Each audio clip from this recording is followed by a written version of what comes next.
Welcome to Jump Shots from the Goal Line. I'm your host, Jonathan Dugan. I am joined, as always, by my wonderful co-host, Mr. John Henningsen.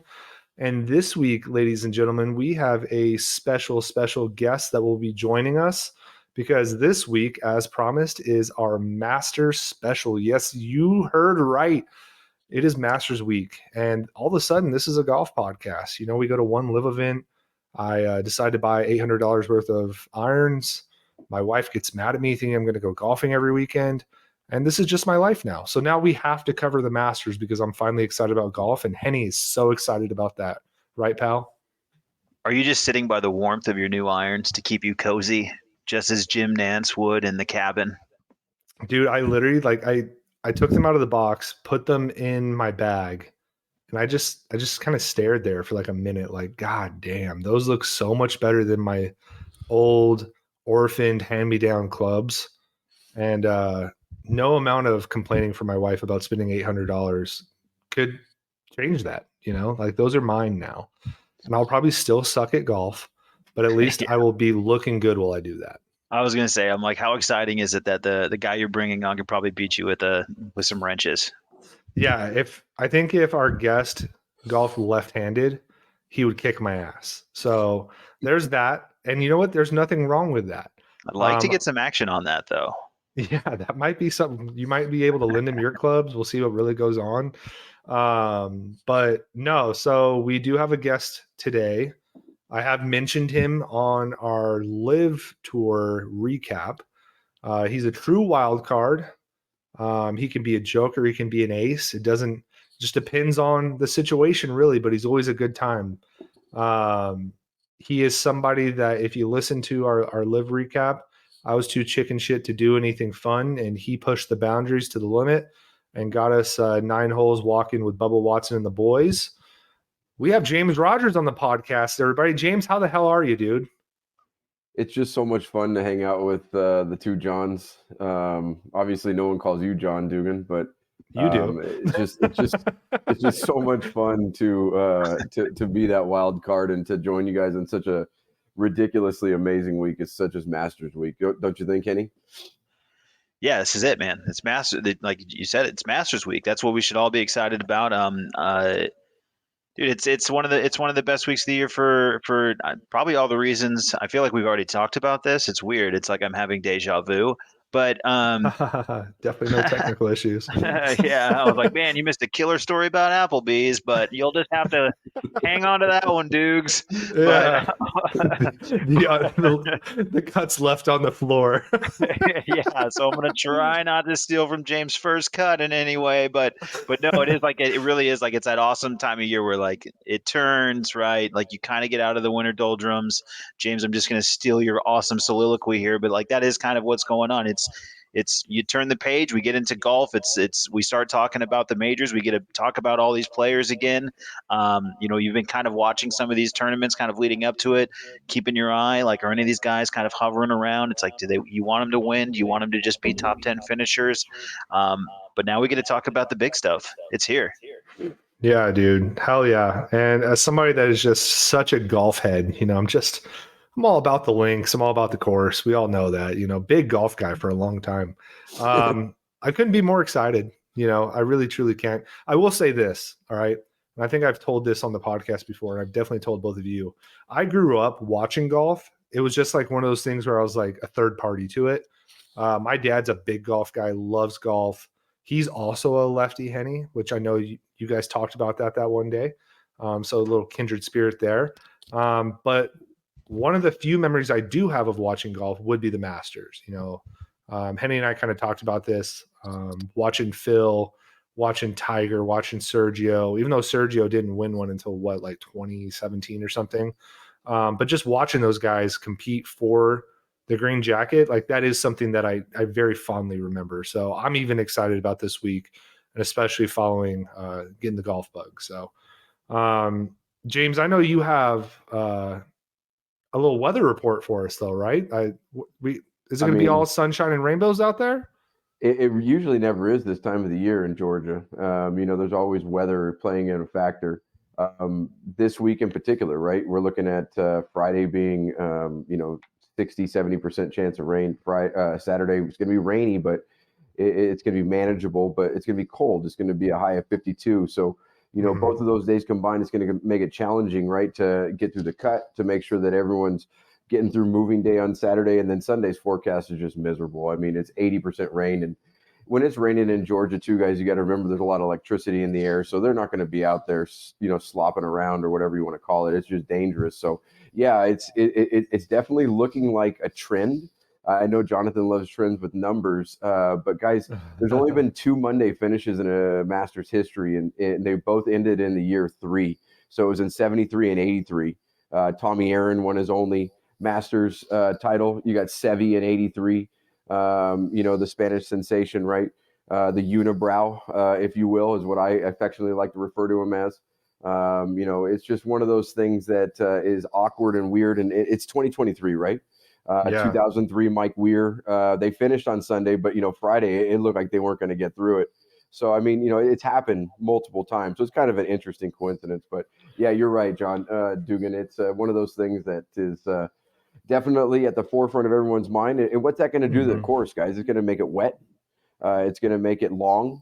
It's also going to make it a little bit more favorable, if you will, on the approach shots. But they've lengthened the course. 13, they added ridiculously long tee box. They bought a parcel of land from Augusta Country Club, and they actually lengthened 13 to a distance where it's going to be challenging for them to challenge the left side where Rays Creek is, because you're going to have to really pipe one up there and run the risk with that fairway sloping from right to left of ending up down there where you are either blocked out by the trees or, again, going into the azaleas into the creek. But it's going to make people favor the right side, which is going to bring in the trees for the longer hitters. And yeah, I mean, come Sunday, 13's definitely always been a challenge, but the last few years, the guys have been cutting the corner. Bubba and Bryson, those guys are hitting gap wedge in. So they're trying to keep up. But yeah, there's been a handful of changes, a few new tee boxes. Dugan can attest to this.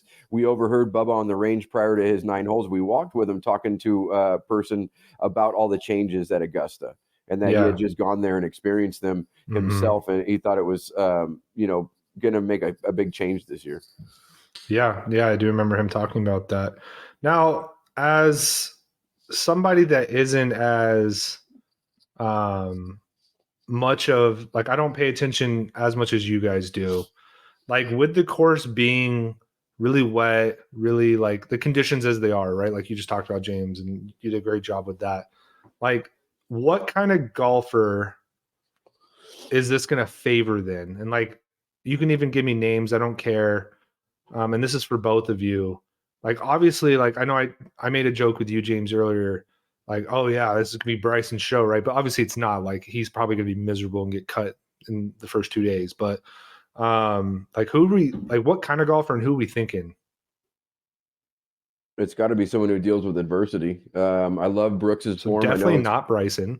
Exactly right. Exactly. No, that's kind of why I was thinking. You're totally right about Bryson. I don't even want to talk about that head case, but no, Brooks is coming off a win. And whatever you guys want to call the Live Tour, it was a win against a lot of high level players. There was a comeback at the end by the guy who finished second, a stroke out of first. So he finished a tournament. So, he's coming in feeling good. Those guys are, I don't know what you want to call it, but they're definitely feeling something as far as wanting to prove something. But no, it's going to be someone who can strike the ball, someone who's really good playing in the weather. So I look for a European player, someone who's used to playing in poor conditions. Obviously I mentioned Rory, he's a fan favorite. It's a foregone conclusion. He's a betting favorite, but no, like someone like Fleetwood. I see Fleetwood rounding into decent form, but he always seems to kind of rise to the occasion with the Masters. He really enjoys playing around there, and he can shape the shots. He's decently long enough off the tee, but he knows the course. And so I could see him being a mutter. Justin Rose won in Pebble under really tough conditions a few months ago. And I know obviously it's a seaside course, but, again, you're talking about someone who played well in tough conditions. So, those are the kind of the guys I have my eyes on. But, there's always the fan favorites. Everyone would love to see Tiger get out there. But he even said in his press conference yesterday that, he's counting the tournaments now. He's really beat up. He gets done with a round and his knee hurts, or whatever it is, his ankle worse than ever. So, we'll kind of obviously, hope for the best, but be realistic about his chances. But yeah, that's kind of where I'm at, guys. And Henny, like, do you share that sentiment, or like, do you have a specific style of golfer that you have in mind, or like anybody that you can think of? Well, what's interesting, and maybe I'd like to bounce off James, is because I'm still thinking through this too. Is obviously like the conditions as mentioned, right? It does, right? And then does a guy that can bomb it now because he's not getting roll out? Does that give him some sort of advantage? The changes in the course because they've lengthened it. Um, I think really what happened on as you mentioned 13. Like now it's like are there more Eagles? I mean, are we losing the Eagles there? Maybe not. Maybe there's still Eagles on that hole, but do we see more sixes, sevens, and eights from the pack? Um, but I guess what I'm curious, James, and just your thoughts, because traditionally when I think of the Masters, I just still ultimately look at the short game, right? There's like certain advantages to bombing the ball, and it seems like those advantages, in some ways, and we can maybe talk about this too, can apply to lefties like Bubba, which is why I know someone that you kind of have your eye on. Do you think it still ultimately becomes like he who masters the greens and plays best, around the greens, as it always seems to be with the Masters, like those guys that get around the course, the guys that have that course knowledge, and the skill set, and the toughness that you talked about? Or do you think like the rain really, really changes like what we're going to get out of it? I mean, because it doesn't matter what you told me the conditions are. I don't think my favorite can be anyone but Scotty Scheffler. So I mean, like, what I mean? If you're really going to pin me in a corner and I had to pick one guy for death, like it would be him.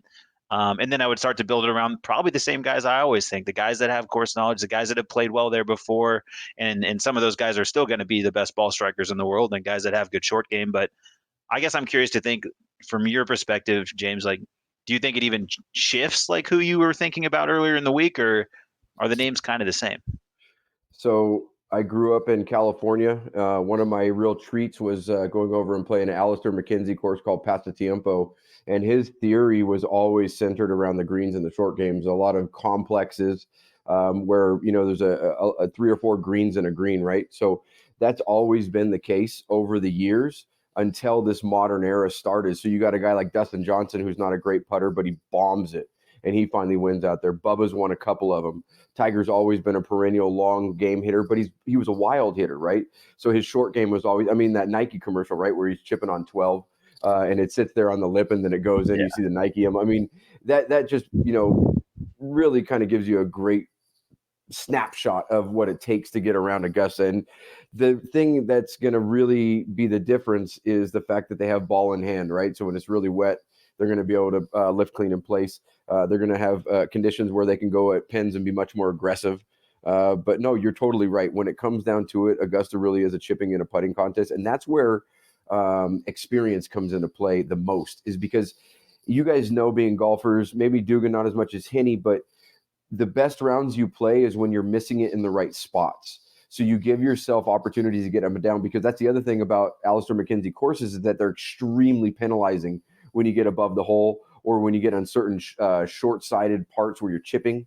You're impossible to the point where, you might have to accept a 20 or 30-foot par putt as being a good chip. So it's all about position. It's all about knowledge. You rarely see a first-time person come in there and win, right?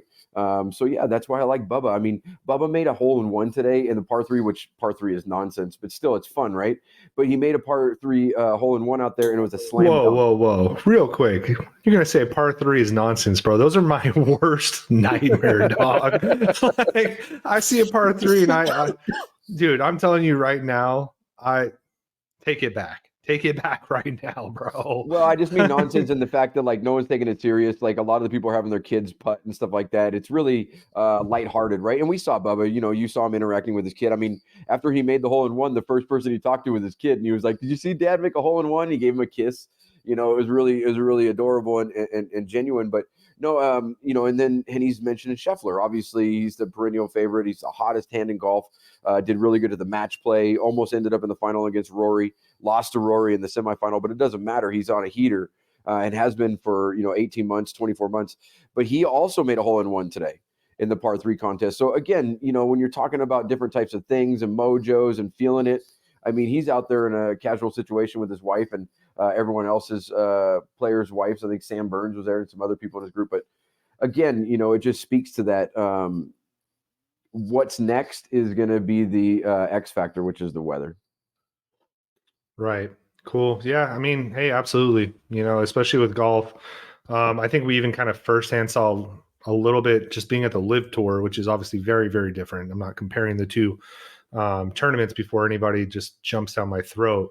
But I mean, even that day that you and I were out there, Henny, like just seeing the 20-mile-an-hour winds and how that affected some of those guys. So I can't imagine with some downpours and some wind, what's going to happen. I know, Henny, when you and I were talking earlier today, you had some concerns just over like cancellations and stuff. Like, has that ever happened in the past? Do either of you know? Well, yeah, I was just speaking to exactly what James is talking about, the Monday finish, right? Like whether we're actually having to walk guys off the course and then all of a sudden I have to watch, the Tiger 97 Masters again, which don't get me wrong, I'll probably watch, and Hey, that's sign me fine. up. Yeah. Yeah, like it's okay to roll in that coverage. Like I might be actually happier for a while if like guys I'm not rooting for, whatever. But I just simply mean that, as much fun as a Monday finish can be, right? It's nice to have it round out on Sunday. When you get excited for something, you don't want to see delays. You don't want to see it pushed back. I'm like, I just want to watch the golf, man. But so that's really what I'm talking about. So I mean, certainly we're not going to be seeing any cancellations, but we Yeah, could not definitely see, as cancellations, James but mentioned, yeah. guys walking off the course because, as he mentioned, thunderstorms prevalent. If we see lightning, that's going to be the deal. Yeah, just like any other sporting event, right? Like they'll just put a delay on it, throw some 2.5 min on, and it'll be on in a little bit. So, okay, makes total sense. So, okay, well, we've obviously like talked about like who the conditions favor, but and we know that the betting favorites, right? Like I think you mentioned it earlier. One of you, like Scheffler is the number one guy. I think he's like plus 660 or plus 600. But like in both of your opinions, let's go through this. Like, who is your like definite like this is who I could really see maybe making a like a real shot at this, and then we'll make our way through like the wild cards or whatever. But let's start off with just like who's your pick. James and I've talked about this a few times, and Henny same thing. But who are you guys thinking? I got Rory. Oh God. It's his time. He's gonna win the career Grand Slam. We've been saying that for how many years though? Yeah, yeah. Dugan, do you want to talk this out? What's your Rory deal, man? We gotta I don't even really know, so let's hash it out. Like, I mean, you're like an He's just Ireland corny, Scottish guy, dude. Yeah, like this is like your countryman in blood. Like he's you're not 23 though. and me. Stop Like you it. guys Stop probably have the it. same ears. Like what's going Stop on, man? it. Like what's the deal? He's not though. He claims Northern Ireland, which is part of the United Kingdom. The Republic of Ireland is the real Irish people. First of all, we've gone through this on this podcast. Number one, there's that. Okay, that does get under my craw a little bit.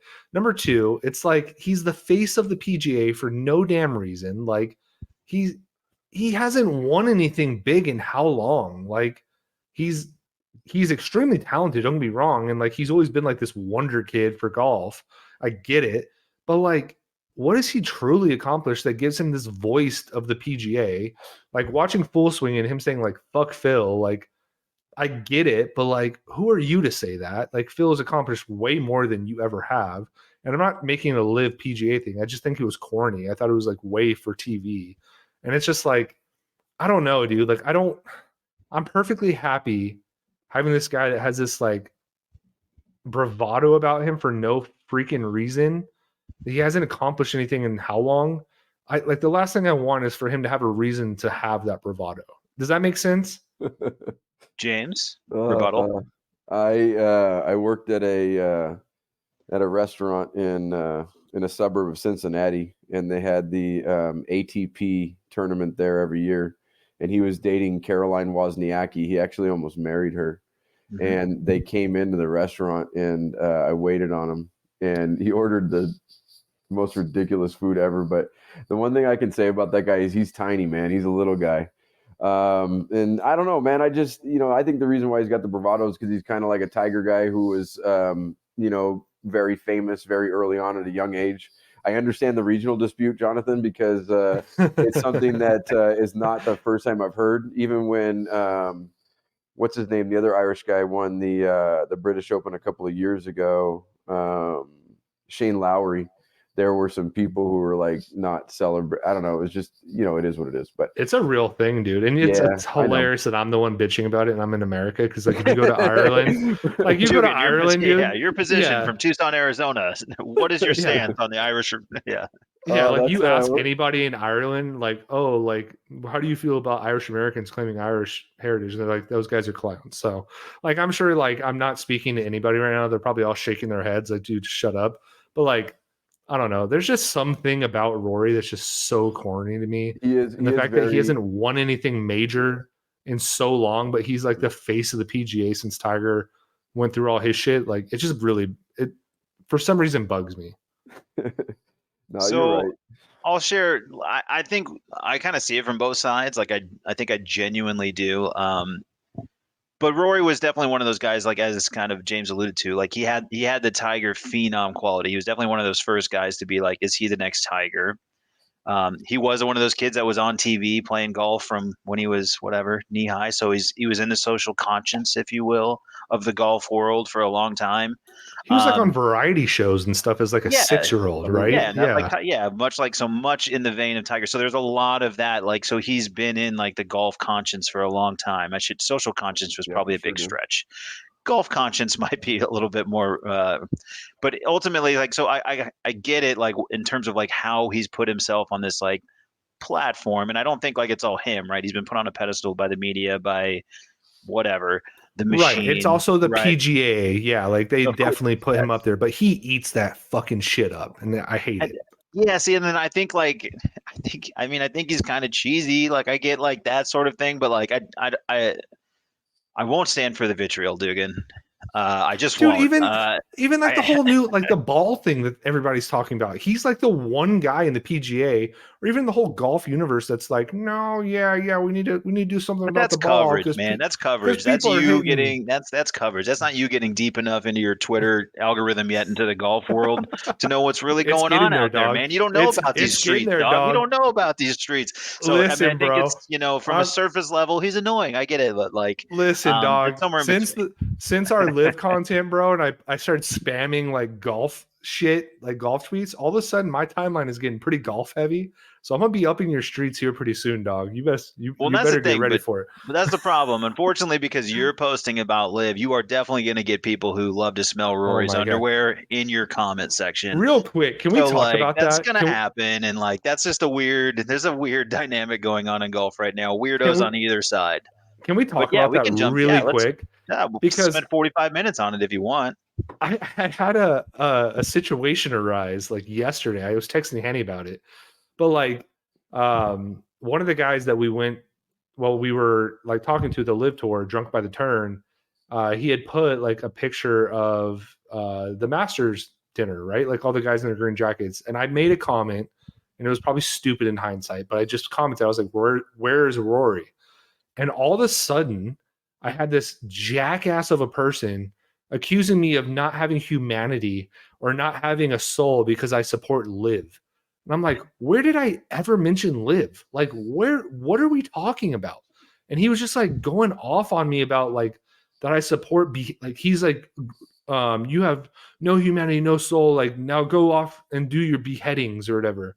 And I'm like, why are like, there's like a certain sect of like golf where there's just the weirdest fucking people, and it's on both sides. Like you're either so pro live that you're just such a weirdo, or you're so pro PGA that you're like the weirdest person ever. And like, what happened to golf? It's like politics now. It's so strange. I don't know. Comments? Man. Where are you going to start and stop complaining? You know what I mean? Like, we complain about like, well, you drive a car, don't you? Like the gasoline came from somewhere. Like, how stupid do people want to get about that stuff? But no, man, it's controversial for a reason. Anytime someone throws around money like that, they start to wonder like why. And the thing about golf, and it's a lot like Masters that we're talking about, guys, it's about tradition. It's one of the last sports that is a gentleman's sport in regards to even declaring penalties as far as like fines. You guys realize Tiger Woods was the most fined golfer by leaps and bounds every year for the use of profanity and whatnot on the golf course. And see, they don't disclose that stuff because, again, it's like Why a we love gentleman's him. sport. It's one of those things where Man of the people. history and Yeah. tradition. Jim Nance in the Perkins right Butler now. cabin. The Crow's Nest, Berkman Place. You guys know what Berkman Place is? Berkman Place is a 90,000 square foot facility just off the 5th hole at Augusta. It's $6,000 a head. And this thing's sold out every year. It's got 4 full-size replica greens from the course in there with caddies that will let you use like Titleist golf clubs and balls to putt. They have 3 restaurants, all the food and drink you get. I mean, for $6,000 a head, I mean, why wouldn't it be free food and beverage, right? I was But, about to say, James, I'm glad you said that. the level of bouginess at the Masters, guys, is incredible. And think about it, like concessions are still like $1.50 for a sandwich, and like it's gone up quite a bit, you know what I mean? But it's still like $4 for a beer. Dude, I was gonna say, you said the bouginess was like on point, but Henny put on our jump shots from the goal line Twitter today that like the menu Yeah, of like the concessions, and like that is the sickest shit ever. The biggest exactly. golf tournament ever, and they're still having $1.50 sandwiches. Like, Well, technically, it's not really that expensive to get in. I think it's like $140 for a day pass or something like that. $100 for like the par 3 contest. But guys, the problem is the tickets are grandfathered in through families, and then they have a lottery. And no one, really gets a chance to ever go to the Masters, and it's very prestigious. dude, actually, I'm glad you brought that up because Alex Myceli, who was he was the SI guy at the Live Tour, remember, with the mustache? Of course, He put an article out, and this blew my mind. But they just now this year started allowing caddies tickets to the Masters, like to give tickets to their family members. Before that, like their family members had to rely on the golfers being like nice enough to like maybe get a ticket for their caddy's family member. Like well, that's insane to me. That's crazy that the caddies just got left out in the freaking rain like that. if you ever get a chance, go on Google Maps and look at Augusta, and it's absolutely insane because you have the most ridiculously beautiful golf course kind of like off the street from nothing. I mean, room and board there would be so hard, guys. I mean, where would you stay? 50 miles away? Just getting there, the infrastructure of it is so challenging. It's just every piece of it. But, that's like anything in life, right? You don't want to really look behind the curtain with the Wizard of Oz, and get the mirage taken away. But it is, if you really break it down, it really is kind of a bummer. I know we got kind of hooked up with the Live thing where they had our own parking lot and a decent little shuttle. We had our own little area to like go in through the ticket, check-in or whatever. But any other tournament you go to, I went to the AT&T forever out in Monterey, and you park at a military base like 5 miles away, and it's whatever, bust in, and you're stuck there. Now that one's unique because it's a 3-course rotation, but you want to go anywhere, you want to see anything, or you got to leave for some reason, you got to go stand in line for a bus. And there's another tournament, guys, that's held in February, so it's very weather impacted. There was one year we went and it got rained out, so we had to wait like 2 hours in the rain, pouring rain with no cover, to get back on a bus, right? So anyways, yeah, it's golf, guys. I mean, it's this time of the year. They don't play in a dome. Yeah. You guys saw it in Tucson. You talked about it a minute ago. Weather is the biggest difference in these guys performing. Totally. Well, let's get back on track really quick. So, I was like, what are we talking about? Yeah, dude. Which, James, by the way, I'm with you because like there's logistics behind PGA Tour events is generally crazy. Yep. But for the Masters and where we are, but I'm like, are we going to actually talk about the menu? Are we talking about the logistics? I don't know. I just say blah blah blah and stuff comes out. Yeah. Or like still, I think at some point it was like, what's more political? Live Golf, Northern Ireland, or I'm like, this is getting wild. Welcome to Jump Shots from the Goal Line. We cover all the shit you didn't think we would. Head on a swivel, James. Stay ready, buddy. It could be anything coming at you. Jonathan gave me a lot to live up to, queuing me up as a wild card, so I'm just trying to keep pace. Listen, dog, you got us 9 holes with Bubba, all right? You're a legend in the game. We're about to get 18 holes on that course at the gallery, baby. Then we can shout them out and give them a nice little plug. Yeah, just letting the gallery know we're open for sponsorships. Just ask Shank It Golf. Jeremy Speaking of Duda. Shank It Golf, Jeremy they Duda. are a new partner of our podcast. They have awesome content. They have great polos, great hats, great gloves. They have all kinds of golf merch. I myself bought a sick leopard print polo. James can attest. I Talk wore of that the thing in the office. office. Yeah, Talk the of real And big cat. yeah, big cat. Yeah, Dave Cat's. I'm the big cat dog. I'm at least 6'5". You're a little boy. All right. Anyway, I got at least 40 compliments on that bad boy. All right. Like, Minimum. go to their website, check out their merch. You're gonna be impressed. Use our code JumpShotsPod, get 15% off your order. That's gonna at least cover shipping, y'all, because we know that's where they get us, right? Anyway, go on there, grab some merch. Get ready for the Masters because you know after you're watching the Masters, you're going to get the bug. Impress your friends on the course. Impress the cart lady. The cart, like, you're going to buy booze anyway. You want to at least impress her. Try to get a free drink. You wearing that leopard print like polo out there, you're going to get a free vodka soda. I promise you. I promise you. But use our code, Jump Shots Pod. Anyway, let's get on track, boys. James, you said Rory. And without any political discussions, because I already got that out of my system. Thank you, Henny, for letting me get that out. What is it about Rory that you think he's your favorite? Well, I mean, obviously it's his time. He's got he went back to the old style Titleist putter. It's kind of like a ping answer kind of blade, if you will, because he was using that Spider for a while. Anyways, he's been working with Brad Faxon. Again, he's kind of been bit by the Masters a few times, but it really is his time. It's one of those things where he's in a great place. He's playing great. He's the ambassador of the PGA Tour, despite what Dugan's opinion may be or lack thereof. It really is one of those things where he's in a great place. It's neat to see because I think he struggled for a long time to kind of try it and find his identity. But now that he's married and he's got the family going and all that stuff, which again, that's another podcast about who he got married to. But, it's just really neat to see it. Now he's kind of based in America. He's got again, like you said, an ambassadorship to kind of carry the mantle from all the other players. And I don't know, man. The other thing too, I got to say, if you guys want to have me kind of do a flip flop on this, is that you could never bet against Jordan Spieth at the Masters. That guy is literally a beast. First time there, finishes second to Bubba. Next year wins the thing. And it seems like every year during the major season, he rises to the occasion, right? Whether it's the British Open or again, like this, the Masters is his little space or whatever. But interesting The guy's just times, locked man. in, dude. He's locked in for like the past 3 years. It's insane. Yeah. Like every event he plays in, it's just like, that's the guy, Yep. Henny, how about you, man? It's gonna be. I mean, it's got to. My guy, and this is like the chalkiest chalk of all time. But like, there's no way. And again, if you ask me if I didn't get this right, I would die. It's Scotty Scheffler, and it's not even close. Like, it's not.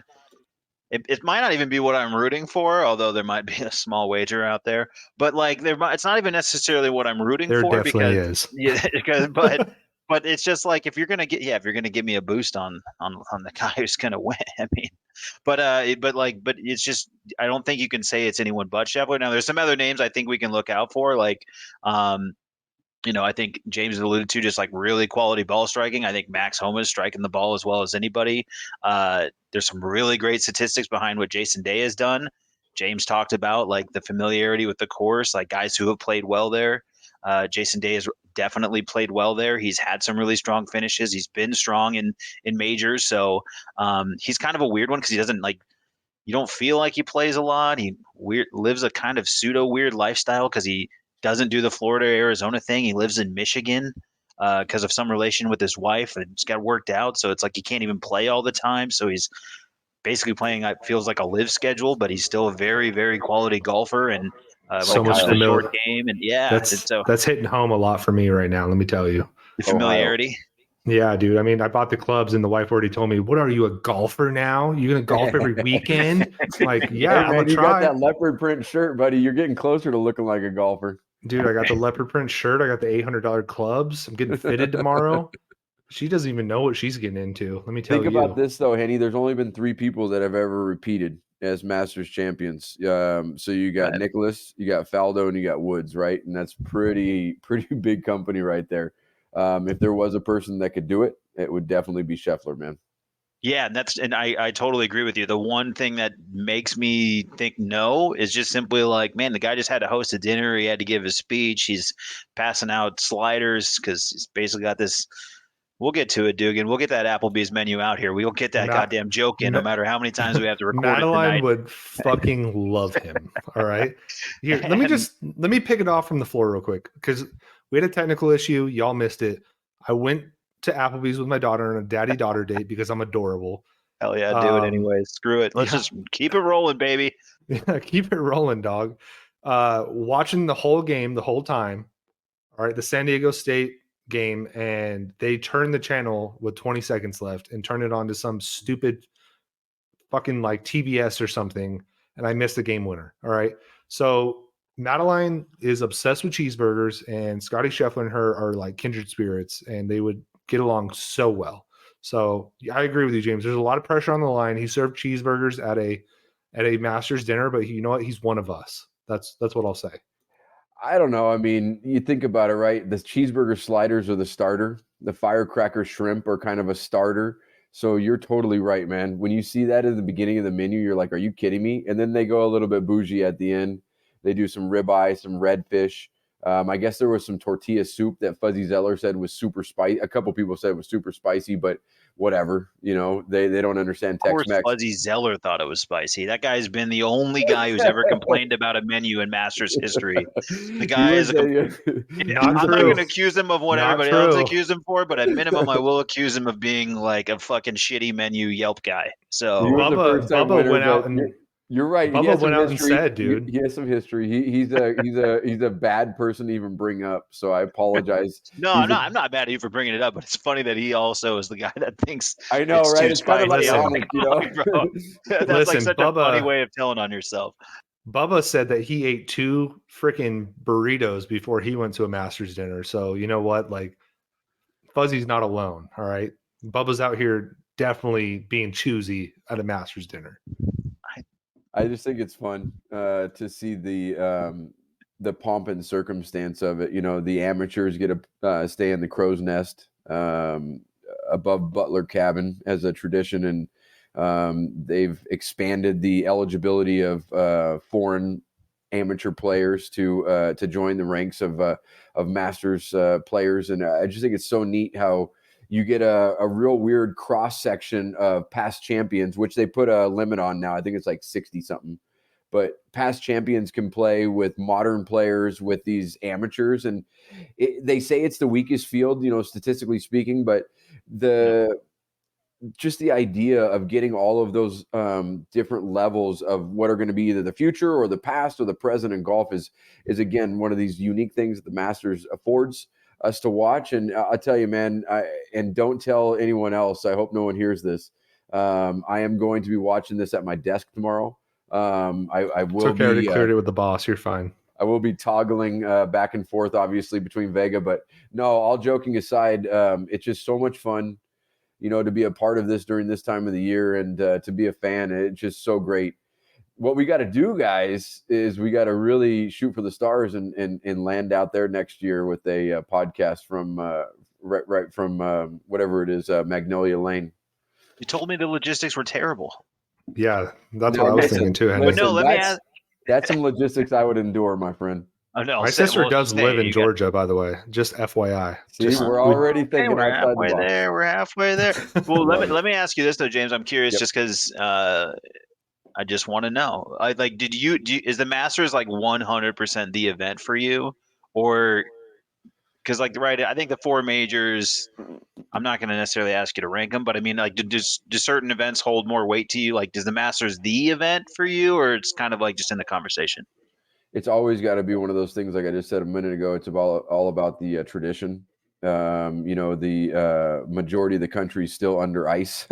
The azaleas are blooming. You know, Jim Nance comes on there with his warm voice and all the music. At first, when you hear it, it's kind of a little bit over the top, but it's like I don't know. It's just something that is a tradition. It's always the first major of the year. But no, I mean, if you want to be a real golf nut and kind of a masochist at the same time, the U.S. Open is the toughest challenge. That's what Henny was They saying. always set up the golf course the hardest. Yeah. But no, it's tradition. It's watching Tiger, win in '97 and all of the other crazy things that have happened over the years. There, it's just so much fun. And I mean, come on, we could talk about concession stands. We could talk about and it's and I think what everything. you were doing earlier, like when you first opened this, right? Like you started talking about 13 and you started talking about Rays Creek and you talk about the trees coming in and then we talk about the pine straw. And the one thing that's really cool about the Masters that it'll always hold above the other courses that it is the same course. So you have the memories and they're indelible, right? You understand those holes. And if you're a real golf fan, like you know those holes, you know the impact shots, you know the scoreable holes, like you understand the course in a way that you couldn't possibly understand, the other courses. Like the British Open has that rotation, so you kind of get that. But with the U.S. Open, it's it could be in California one year, Florida the next, whatever the case may be. So for that reason alone, it kind of has like this indelible mark, and I think in all of our memories.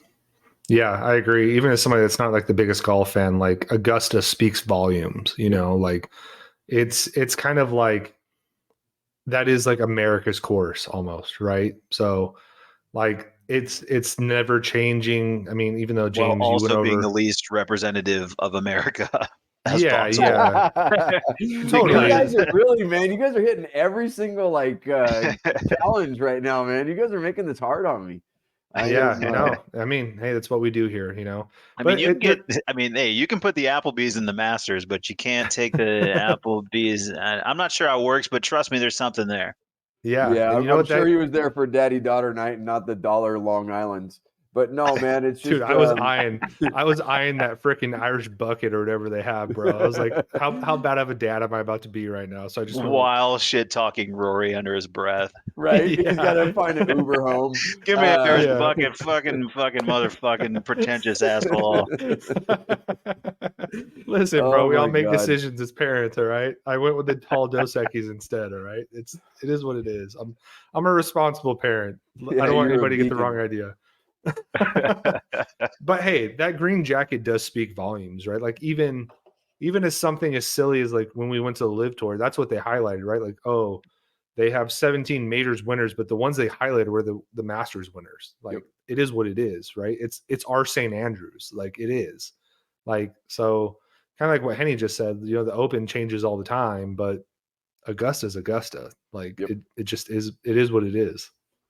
Absolutely. I mean, look at the Champions Dinner last night, right? 33 people are there. It's a very prestigious club. Once you get in it, you're going to be there for life. It's something they can't ever take away from you. So no matter what you accomplish or you fall off, because I think we can all also agree that when you watch pro golf, a lot of people achieve a very high standard and then for some reason they fall off, whether they get older or whatever. Golf's one of those things that can actually go away. To see someone do what Tiger's done for whatever it's been 30 years is ridiculous. What does he have? 5 Masters wins? Like 5 of them? Yeah, man. I mean, you're talking 15 majors, right? And he was interviewed the other day. Is 15 enough? And he was like, no, we're going to get past that. And I don't know how he's going to get there, but Tiger, he's very confident. And he and I talked about it on our way back from the Live about, because like obviously Phil was there and like the whole like Phil Tiger rivalry was like so blown up. Right. And like, I think Phil's won 2 Masters. Yep.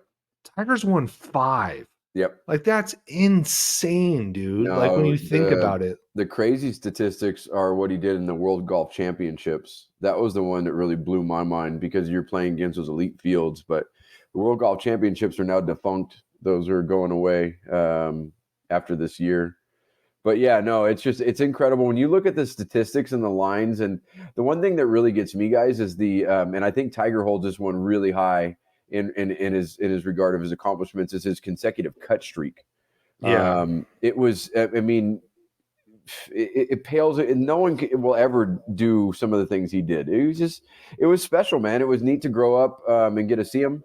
I got to see him a few times at AT&T. I keep talking about the AT&T, but I went so many times. I got to see so many cool things. But yeah, getting to see Tiger in '97 was crazy. Getting to see him play him in the U.S. Open at Pebble Beach was pretty crazy too in 2000. But yeah, cool stuff, man. And And before we get too far off track from what Sorry. we're trying to do, but like Tiger, we keep bringing him up.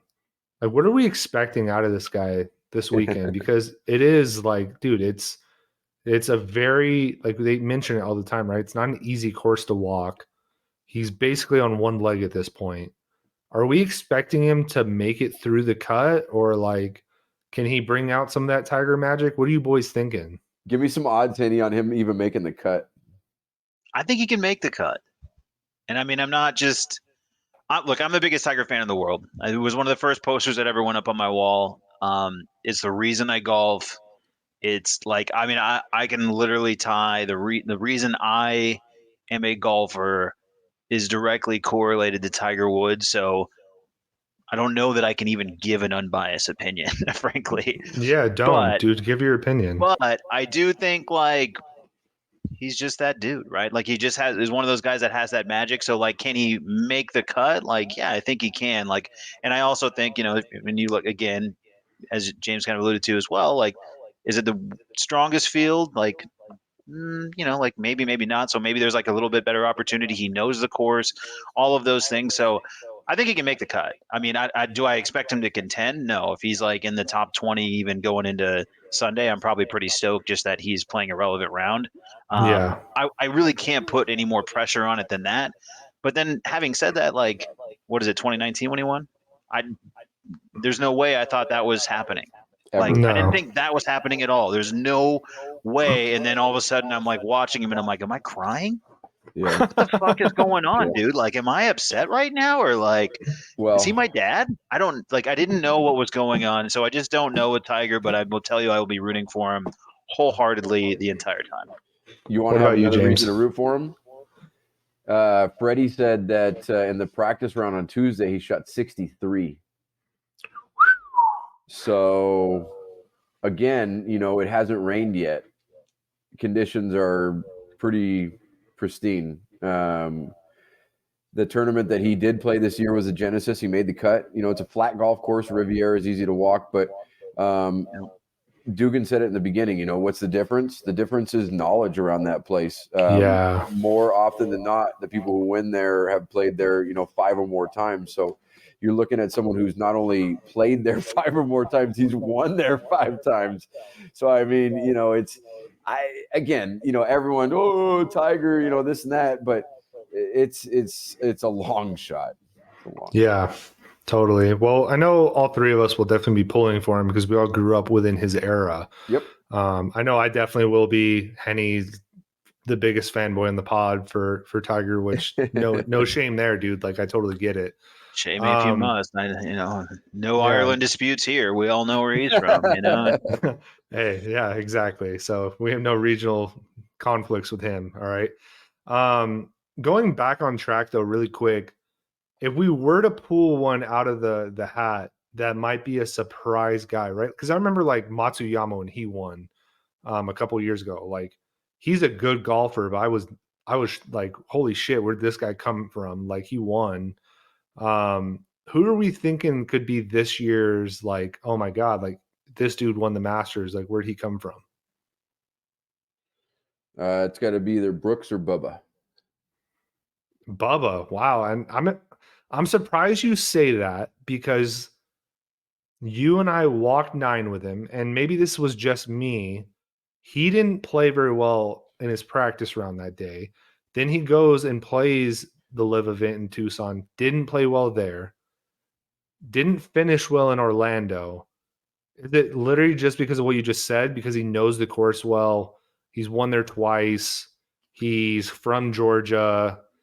Like, what's your thought? I mean, maybe even the lefty thing that Henny mentioned earlier. Like, what's your reasoning behind that? He looks comfortable. He's a big hitter. It's going to be wet out there. It's going to take a lot of creativity to get around that golf course in those conditions. He has the patience, but he has the pedigree.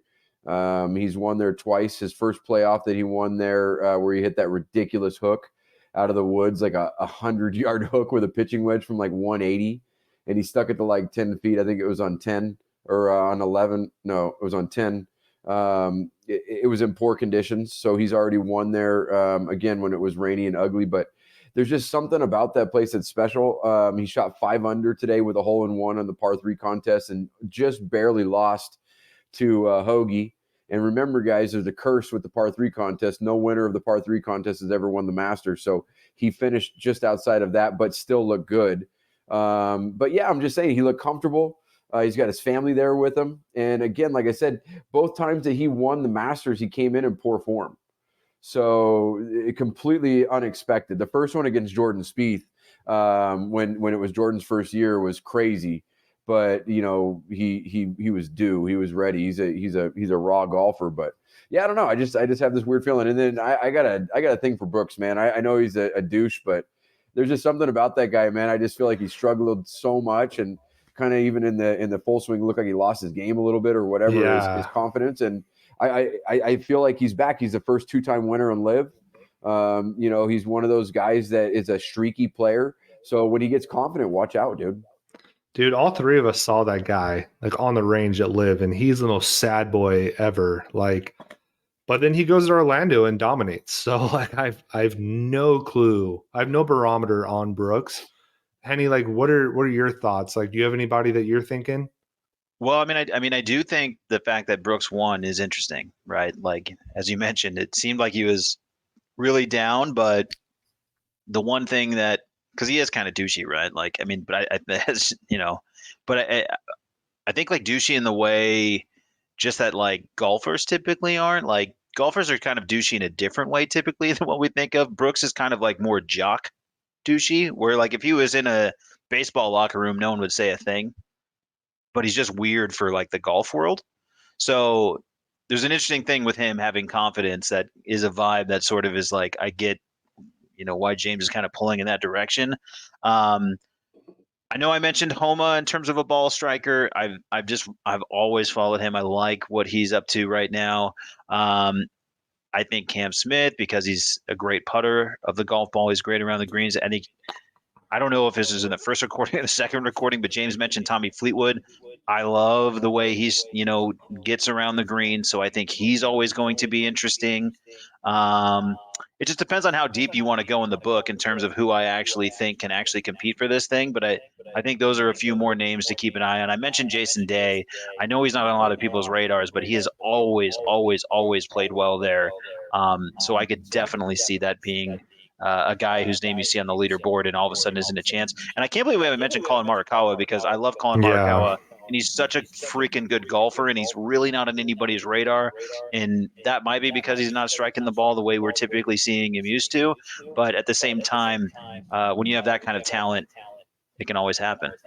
How about full swing darling like Tony Finau? Like, are we thinking maybe this is his chance? Yeah, of what do you course. think, James? He's a long hitter. He's been putting well. He's got his family there. You know, he's a very family oriented person. Again, we all watch full swing, so we know how he rolls. But yeah, I mean, he's always someone to watch out for. You know, it's again, it's up in the air. You know, you could say Sam Burns is playing well. You know, if you want to stick with the ADP theme, Max Homa obviously being another spokesperson for that group. But there's just so many people right now who are in the mix, and that's the best part about the Masters. I mean, heck, it could be this kid from Virginia Tech, Sargent, who was hitting it 50 yards past Homa and Justin Thomas in a practice round. You know, again, it's wild to see the cross section of these past champions and amateurs and you know, top players alike. But guys, let's not forget, the beginning of this year was owned by a Spaniard. John Rahm had a bad March. I was going to say, like, when are we going to talk about John Rahm? John Rahm had a bad March. Good. But guys, let's face it, he rises to the occasion, and Masters and majors are what these guys look forward to. So he'll be chomping at the bit. You know, I honestly think that he's another person that, you know, has been overlooked because he hasn't been popular lately. But who cares? You know, come Sunday afternoon or Monday afternoon, if that's what it comes to, it's going to be one of those situations where I would not be surprised to see John and Scotty out there getting into it. Yeah, totally. Good stuff, boys. I like it. Can we flip this though? Now can we just talk some shit? Who do you think's just going to miss the cut? Who's the big name? Yeah, and you might already be going there because I know you're a little hater like me. You grew up on Twitter. Yes. We fucking want it. You know what I'm talking about? That was So, actually, yeah. dude, I'm No, so you're glad right. you You're read my right. mind because that was legitimately the next thing I was going to say is like, well, who's going to fuck up? Because Yeah, it's gonna be mine is, Phil. It'll be Bryson. yeah, yes, I yes. could see Which, one of by the those way, big I placed names. those bets way before I ever placed a Scheffler bet. That was the easiest money I'm going to make all week. Was Bryson missing the cut? I'm like, put the mortgage on it, baby. I don't know. They're just Dude, coming in poor form, dude. There's a couple of live guys that are past champions that might miss it, but I wouldn't be surprised either because it is one of those tough tournaments where you have to get the good side of the draw with the weather, right?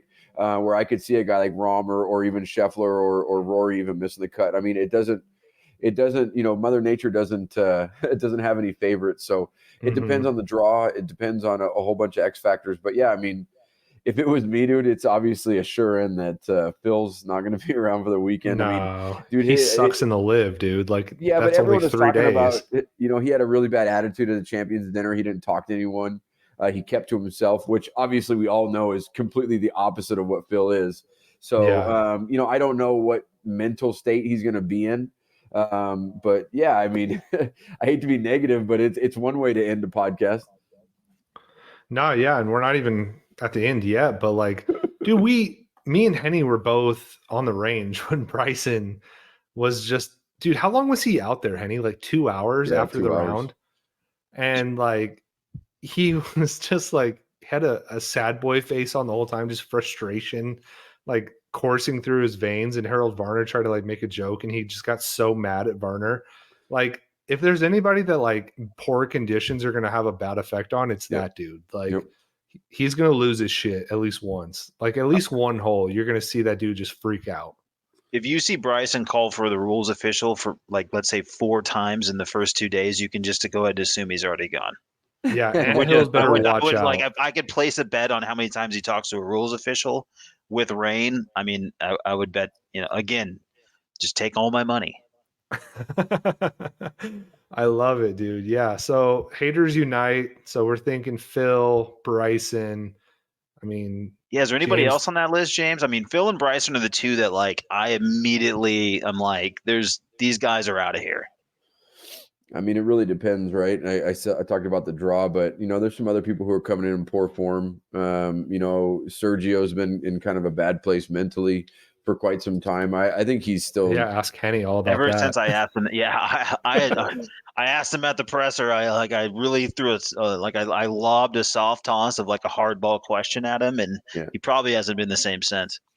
Yeah, I Henny's don't the know. I reason. don't know what happened to him and when it happened, but he seems to also be one of those people who's very emotional and takes things personally. So I feel like, he might not be the best candidate to, but it's one of those things where it could also be a hot streak. You look at people like Larry Mize beating Greg Norman in that playoff, and you got people like Sandy Lyle, that just come out of nowhere.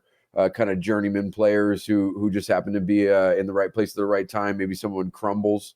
Nick Faldo had that crazy luck where he got to take advantage of Greg Norman falling apart again. But it's also cool because you get that mix of the players who maybe aren't in the best place. Ben Crenshaw won after his mentor Harvey Pinnock had died a week or so earlier, and he was all distraught, and his game was terrible. I mean, he was at the tail end of his career, but somehow he found that magic to win a second green jacket. So there's so many cool storylines, like we keep talking about, oh, we forgot about Morikawa, we forgot about Rahm or whatever, but there's other people that are in the fray that, we're not even thinking about who could definitely be there come Sunday. So let's think about storylines really quick. Obviously, one of the biggest storylines is because it's all over my Twitter mentions, everything. I keep getting just, Twitter assaulted on this. Is we have 17 live golfers, I think it's 17, that are participating in the Masters. All right. And like some of these guys we've mentioned numerous times, right? Bubba's won it twice. Phil, we think, is going to explode. We think that Bryson's going to explode. We mentioned Brooks as being a sleeper. What is going to happen in the golf atmosphere if one of the live guys wins the freaking thing, or two even just finishes like in the top 5 or top 10? What are you guys thinking? I have the definitive answer, and it's George Bush will bomb Iraq. Jesus, guys. You guys don't stop, man. This is awesome. Dude, weapons of mass destruction. Yeah, I mean, I think it's the only answer. Politically, strategically, it's the play. Yeah. Here we go, Saudi if we Arabia. Can swear in W. No, I'll step off the floor. James? I just think it's one of those things that will embrace this idea because, guys, it's not that they wanted to leave the PGA Tour or cash in. They wanted to show their true value and that they weren't being compensated properly because fast forward 2 years, the PGA Tour is matching their purses. So they were able to do it back then, but Phil and these guys had the forefront or the forethought to say, you know what, we're gonna kind of rebel, and we're gonna show you guys that there's alternatives and that we're gonna take the best players that you guys got. We haven't even mentioned Dustin Johnson. Okay, Jesus Christ, you're right. And has been bamboozled by majors over the years. It took him a long time to get there, but he's also another guy who checks all the boxes I talked about. He's a long hitter. He's an okay putter. He's very, very good at almost everything. So if he's a smoking hot girlfriend. Hey, I think that's his wife now. But yeah, that's right. I was like 1 hour to get to Paulina. Pretty good, guys. Bonk, Dugan. I just can't believe you guys don't stop. No, man, it's amazing that there's so many different storylines, and again, we could have a 4-hour podcast and just go really granular on this stuff. But the reality is, it's anyone's game. It really, I'll say this for the third time. It depends on the draw. It depends on the weather that they get in Friday and Saturday's rounds. Because if there's someone who can get in the clubhouse and hide, and it's soft conditions, and you're at 10 under after 2 rounds, it's gonna be it's gonna be really hard to beat. Going forward Saturday and Sunday for someone to catch them. But hey, it also could be wet and the weather doesn't come in as hard, and they're shooting 20 under. So we'll see. I do think more seriously, and sorry, Dugan, I don't mean to cut you off, but no, you're good. I do think more seriously, like, the PGA is rooting like hell for a PGA guy to win, and I do think if a live guy wins, it is like it'll be their worst nightmare, buddy. Yeah, I mean, and live, I think, frankly, needs it. More than the PGA. They don't need it yet. I don't think they're in like full panic by any means. I think they're still like, they're a fledgling thing. They're trying to put this together. Yeah, they're a year in. Add a lot of credibility to what they're doing, regardless of what anyone says, right? The articles are already written. They're probably already sitting in a draft, right? Of what if the writers have the what if a live guy wins, and the PGA writers are like, oh no, like I can't send this. So there's no doubt that if a live guy wins, like it is going to re-stir the pot, because it has sort of like, they're not going to do it at the Masters, right? There's not going to be this back and forth between the guys. Like, they respect the tournament, the institution too much, so there's not going to be a lot of noise. However, if a live guy does win, if DJ comes through, if Brooks comes through, I think it's going to be really interesting, and I don't think your mentions are going to get any less weird. No, definitely not. They never do. Do we think that the live only being 54 holes is going to play a factor this weekend, though? Nah. Those guys have always played 72 holes. They could play for 5 days. You think when they train, they're still doing 72? Oh, yeah, absolutely. No. They're still working on all of that stuff.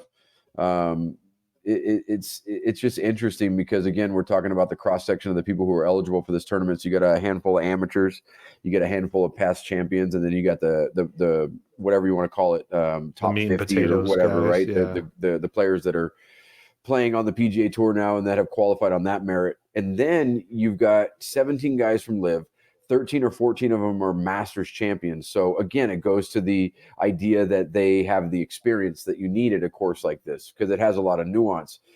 I think the odds are actually in their favor, because the other people who haven't won the Masters are people like Brooks and people like Cam Smith. I mean, these are guys that are capable of winning at the highest level against the best players. They've been doing it. They'll do it again. And if anything, they're fresher, right? Because Correct. They don't play as many events. They haven't played as many events. And like you just said a moment ago, they're still working out and they're still practicing. They're still working on their games. I mean, it's not like they're not dedicated. It's just they don't have to travel as much. They do that stuff at home now. Rest first rust. Yeah, we'll see. True. We'll see. I mean, I have not been this excited for a Masters in quite some time. Just the amount of parity is just, it's incredible. And I have a hard time believing that it's going to be a boring week.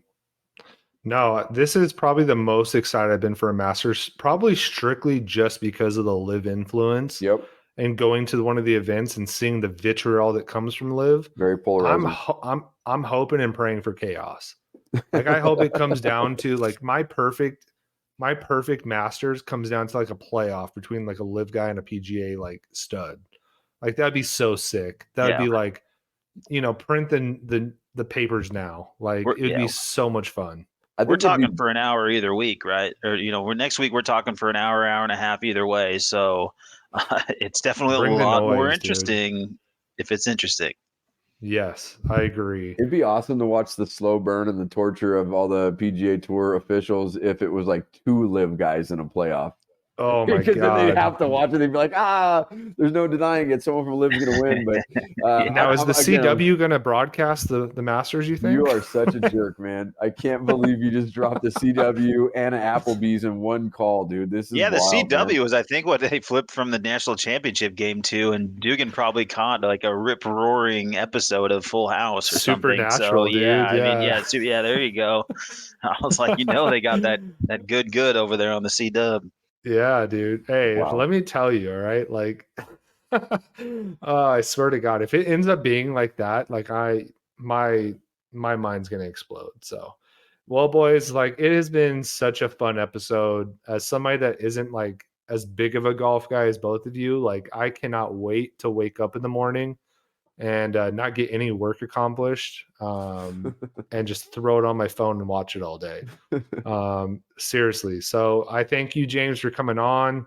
We'll definitely have you on again for the Open or for whatever golf crap comes on, or if the Suns play the Warriors because you're a shitty Bay Area fan. But open invite, buddy. Yeah. guys are Again, awesome. thank you for being a wild card. You're always part of the team. You have the polo, so you're a distinguished member of the Jump Shots from the Goal Line family. Tune into the Masters, guys. It's going to be fun. It's going to be interesting. It always is. Check out Shank It Golf. That's my last plug for that. And boys, do you have any sign-offs? It's just so much fun to hang out with 2 true professionals. And Henny, the next time we play, I'm going to hit 360, I promise. Dude, that's my average, bro. This fucking guy. Yeah, 300 one way and 300 or 60 yards out in the desert. It don't matter where it lands, bro. I was like, I will tell you, I played with both these gentlemen. Both of them hit it a long way, and only one of them gets me disillusioned as to what hole or course we are actually playing. I'll let you, as the listener, decide who is who. We got the new clubs, baby. I'm back. All right. Don't even worry about it. Here we go. Throw another log on the fire at the old Butler cabin. Dugan sitting by them irons. So I'm going to be wearing the leopard print polo at the gallery. Y'all watch the ball fly. All right. It's going to fly a little bit farther, a little bit longer. Right? I know. So, as if it was hard enough to find your ball. Now I got to find you dressed in camo. Yeah. You're going to be all blending in, man. All right, guys. Well, tune in next week. We'll have a post-Masters follow-up. Maybe we'll bring on James again if he's down to kind of break down the action. With that, follow us on socials. We're on Twitter, we're on Instagram, we're on Facebook, we're on TikTok, we're on everything. We'll have some sick content throughout the weekend. Follow the Twitter page for sure. I know Henny's gonna be throwing out some sweet takes as the Masters going along. And just don't forget, right? Hey, share this podcast. We have a lot of fun, as you can see. Share it with your friends, your family, your next door neighbor, the guy that buys you beer. I don't know, whoever, I don't care. Just share the podcast, rate it 5 stars. It helps us out a lot. And with that, we will talk to you next week. Adios. Enjoy the Masters. Bye-bye. You don't have to buy beer for minors.